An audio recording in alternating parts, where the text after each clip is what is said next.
Welcome to day 8 in the 30 days to a screenplay challenge.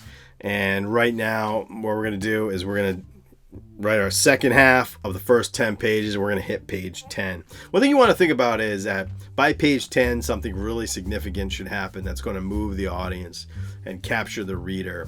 And so you really want to look at that page 10 count and make sure that there's something there on page 10 that's going to draw us in and make sure we keep reading.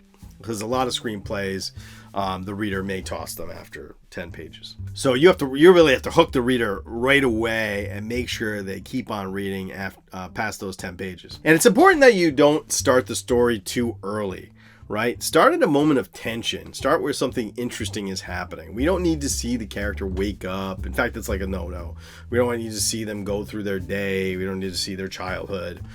Throw us right in the middle of some interesting moment that tells us who they are and gives us a sense of where the story might go. You might find a point of tension to bring us into to make it interesting. In addition to being thrown into the world of the movie right away and being immersed in this first 10 pages, we also want to end on a really powerful moment that is going to keep the audience hooked.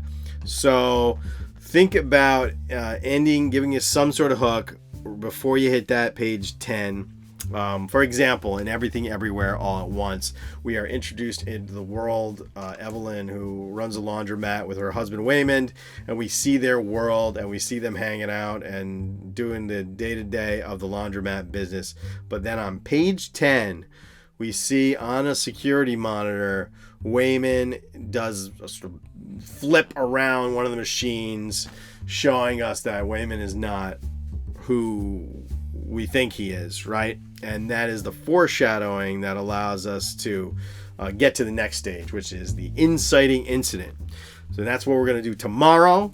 So come back tomorrow. We're going to write the inciting incident.